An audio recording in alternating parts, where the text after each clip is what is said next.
En ce tout début septembre, je veux espérer que vous avez profité de vos congés, si vous avez pu en prendre.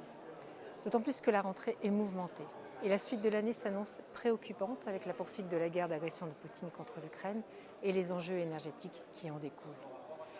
L'été a été également un puissant rappel à l'ordre d'une urgence climatique immédiate, avec son défilé de catastrophes naturelles saisissantes entre incendies, canicules, tempêtes et sécheresses, voire pénuries d'eau alarmantes. La mise en œuvre de la réaction européenne est plus que jamais d'actualité. Ces enjeux sont indéniablement pressants, mais ils ne doivent pas servir de paravent au respect des valeurs européennes. Je pense ici à notre combat pour la préservation de l'état de droit dans les États membres de l'Union européenne. En effet, avec 1,5 million de réfugiés ukrainiens sur son sol, la Pologne n'a eu de cesse d'exercer un chantage depuis le printemps pour obtenir le déblocage des fonds de la Facilité de reprise et résilience. Pourtant, au vu des menaces pesant sur l'état de droit en Pologne, la Commission avait accepté de conditionner l'obtention de ces fonds à des promesses de réforme.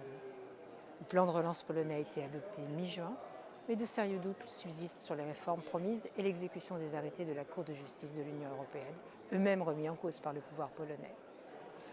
Parallèlement, on assiste à une accélération dans l'évaluation de la Hongrie pour le déblocage de ces fonds, alors même qu'ils étaient jusqu'alors subordonnés à des demandes sur l'indépendance de la justice, l'amélioration dans la lutte contre la corruption et les appels d'offres, entre autres.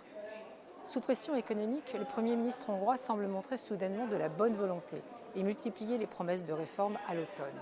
Sérieusement, pensez-vous qu'on puisse faire confiance à Viktor Orban, qui est particulièrement bienveillant à l'égard du dirigeant russe ? Avec la certitude d'un hiver compliqué, l'Europe doit agir vite. Mais il ne faut pas tout brader face à l'urgence. Le discours sur l'état de l'Union par la présidente de la Commission devrait donner des réponses pour faire face à ces défis collectifs. Rendez-vous mi-septembre.